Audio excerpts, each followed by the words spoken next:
alunos do nono ano, sejam bem-vindos a mais uma aula do Contraturno Digital. Eu me chamo Ilbson do Nascimento, sou professor da disciplina Geografia e esta é a aula de número 21, que traz como título uma pergunta. Você já ouviu falar em cidade global? Detalhamento do conteúdo, a urbanização e cidades globais, a classificação das cidades globais em alfa, beta e gama. Só lembrando que essa numeração é referente a todas as aulas que vocês estiveram aqui no Contraturno Digital, mas é ainda a nossa terceira aula de Geografia. Antes de começarmos a falar de cidades globais, é necessário a gente entender onde, quando e por que as cidades vão surgir, certo? Mas vamos por partes, uma coisa de cada vez. Primeiramente, vamos entender onde e quando as cidades surgiram. As cidades surgiram há cerca de 4.500 anos antes de Cristo, na região onde hoje está o território do Iraque, certo? Para ser mais específico, nas planícies dos rios Tigre e Eufrates, certo? Nessa região se desenvolveram as primeiras cidades, Uruk e Eridu, sendo que Uruk serviu de base para o desenvolvimento das cidades na região da Mesopotâmia, que com certeza a professora de História já deve ter mencionado com vocês. Você deve estar se perguntando o que ocasionou o aparecimento das cidades.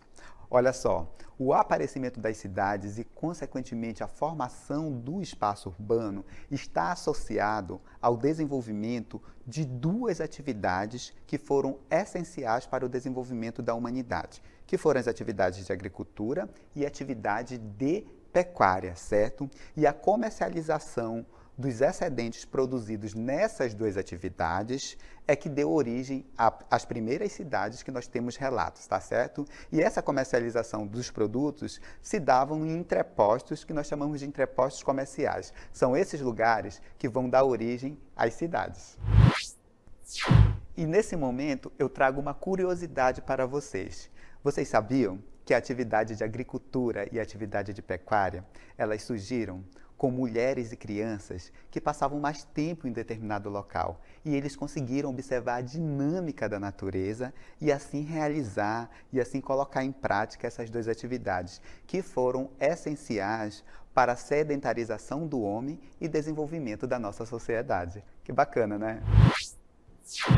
E olha só, apesar das cidades elas terem surgido há bastante tempo, elas demoraram muito a crescer, tanto do ponto de vista físico, do seu tamanho, como do ponto de vista populacional. E durante quase 5 milênios, as cidades eram muito pequenas, certo? Salvo algumas exceções, como é o caso, por exemplo, de Alexandria, que pode ter chegado a 1 milhão de habitantes.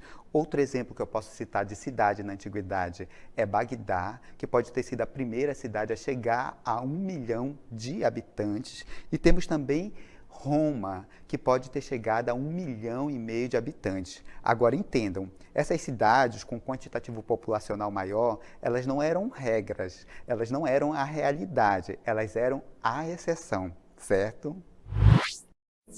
E professor, quando é que as cidades elas começam a crescer e ganhar a forma e o tamanho que a gente conhece hoje? Esse crescimento das cidades se deu a partir da primeira Revolução Industrial, ocorrida lá no século XVIII, na Inglaterra, que impulsionou o crescimento das cidades através do que nós chamamos de êxodo rural, que nada mais é que a saída do homem do campo indo em direção às cidades. Turma, da primeira Revolução Industrial até os dias atuais, as cidades cresceram muito e se desenvolveram bastante. E para explicar essa realidade, foi necessário nós criarmos alguns conceitos. Entre esses conceitos está o conceito de cidade global, que nós iremos abordar aqui nesta aula. E o que são as cidades globais? As cidades globais, também conhecidas como metrópoles mundiais, são grandes aglomerados urbanos que funcionam como área de influência internacional. Elas servem como elo de ligação entre o território do qual elas fazem parte com o restante do mundo. Ou seja, as cidades globais elas vão ligar o território no qual elas estão inseridas com o restante do planeta. E aqui a gente traz alguns exemplos das principais cidades globais. Temos aqui Tóquio, que é uma cidade global extremamente importante. Temos também Londres, que está assim no topo das cidades globais. Temos também a cidade de Nova York, que é outra cidade global extremamente importante. Temos também a nossa cidade global, a cidade de São Paulo. E temos a cidade dos nossos vizinhos aqui, dos argentinos, Buenos Aires, que é uma cidade global extremamente importante. E o que uma cidade precisa para ser considerada uma cidade global? Ela precisa apresentar alguns equipamentos urbanos, algumas características que são bem específicas. E eu irei enumerar algumas dessas principais características. A primeira é ter sistema de comunicação bem avançado, bem moderno. É por esses sistemas de comunicações que irão fluir informações, que irá fluir capital, certo? Outra característica da cidade global é ter portos e aeroportos conectados com os mais diversos lugares do planeta. É através dos portos e aeroportos que as cidades globais se conectam com outras. Ela precisa também apresentar sede, escritório de grandes corporações financeiras ou de grandes multinacionais, que são empresas que têm sedes ou escritórios espalhados por todo o mundo, certo? Outra característica das cidades globais é que elas apresentam bolsa de valores, que é o espaço onde são comercializadas as ações dessas grandes corporações financeiras. Ela precisa também ter sistemas comerciais bem avançados, tá certo? E sistemas também de tecnologia e informação extremamente avançado, como, por exemplo, universidades. Na contemporaneidade, nós temos diversas cidades globais espalhadas por todos os cantos do planeta.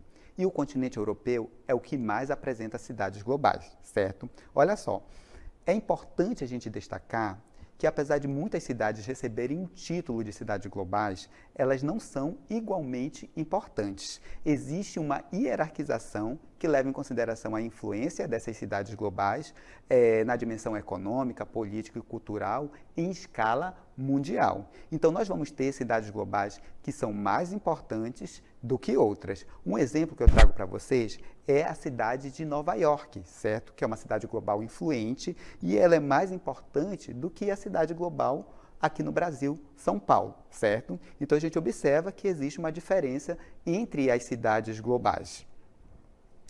Dessa forma, nós classificamos as cidades globais em 3 grandes grupos. Quais são esses grupos, professor? A gente tem aqui o grupo alfa, nesse grupo estão as cidades globais mais importantes do mundo. A gente também tem o grupo beta, que aqui estão aquelas cidades de influência intermediária, de influência mediana. E, por fim, a gente tem o grupo gama, que são as cidades globais menos influentes no cenário mundial. Esses 3 grandes grupos, alfa, beta e gama, eles se encontram divididos em subgrupos. Vamos conhecer quais são esses subgrupos? Lá dentro do grupo alfa, nós temos 4 subgrupos. São eles alfa mais, e como exemplo a gente cita a cidade de Nova York e a cidade de Londres, que são as cidades globais mais importantes que a gente tem no planeta.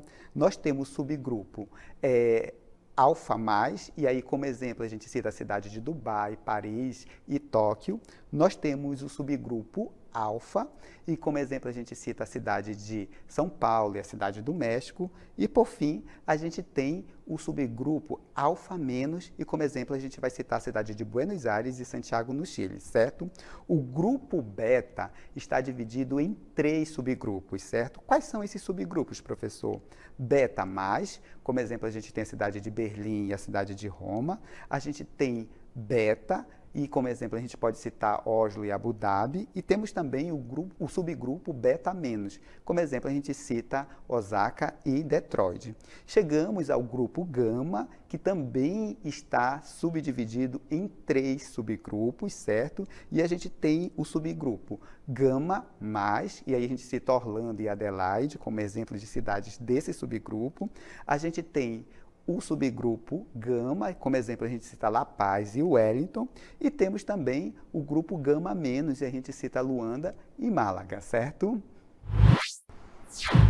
Nós acabamos de observar que as cidades globais, elas não são igualmente influentes. existe uma hierarquização das cidades globais que colocam as cidades globais mais influentes para as menos influentes, certo? Outra coisa que a gente deve observar é a distribuição espacial das cidades globais, que também não é igual, e elas tendem a se concentrar em áreas mais ricas, como é o caso, por exemplo, da América do Norte, onde estão dois países extremamente ricos, Canadá e Estados Unidos. Temos também uma grande quantidade de cidades globais no continente europeu. Esses pontos vermelhos são referentes às cidades globais, a gente vê que a Europa está totalmente tomada por cidades globais. Também temos alguns pontos na Ásia e na Oceania. Agora observem que quando chega no continente africano, que é um continente muito pobre, a gente quase não tem a presença de cidades globais, certo? E a gente observa o mesmo na América Latina, onde as cidades globais elas estão concentradas principalmente em países de economia emergente, como é o caso do Brasil, certo? Essa distribuição das cidades globais está relacionada também à espacialização da riqueza, que não é igual em todo o mundo, certo? Que se concentra em alguns pontos do planeta. Isso é um reflexo do mundo globalizado no qual a gente vive e também da conjuntura política, econômica e do modo de produção adotado pela nossa sociedade.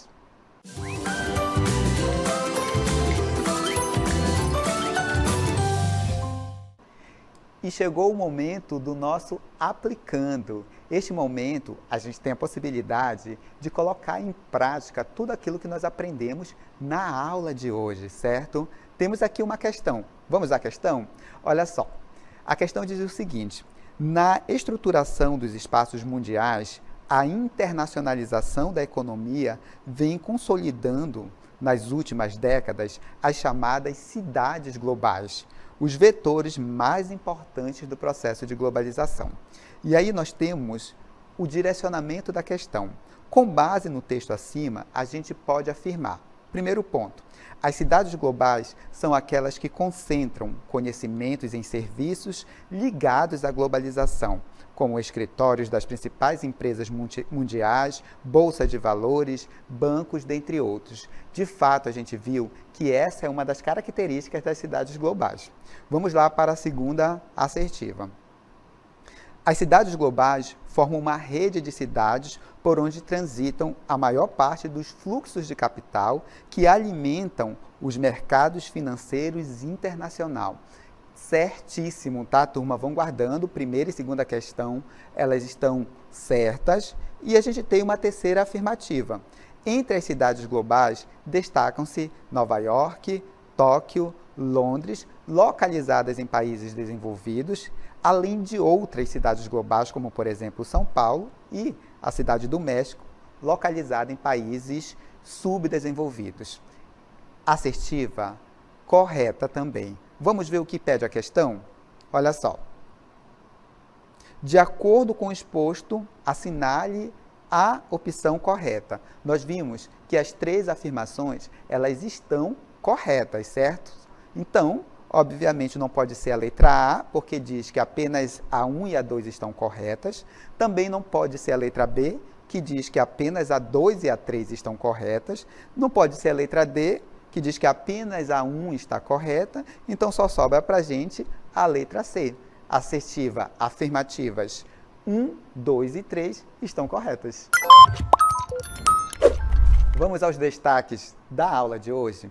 Hoje a aula foi permeada de uma série de informações. A gente viu como as cidades surgiram, onde e o porquê do aparecimento das primeiras cidades. Nós vimos também o aparecimento das cidades globais, como é que elas vão surgir também. Nós vimos as características das cidades globais, o que uma cidade precisa ter para ser considerada uma cidade global, não é isso? E vimos também a classificação, a hierarquização das cidades globais, que agrupam as cidades dessa categoria, das mais importantes para menos importantes. Nós vimos que os principais grupos são alfa, beta e gama, e esses grandes grupos estão divididos em subgrupos, certo? Chegamos ao fim de mais uma aula de Geografia e eu espero encontrá-los numa nova oportunidade. E não esqueçam de acessar o caderno de exercício. Lá nós temos 5 questões para vocês colocarem em prática todo o conhecimento adquirido nessa aula. Eu agradeço pela presença de todos, pela participação de todos e até uma próxima oportunidade. Tchau, tchau. Fiquem bem.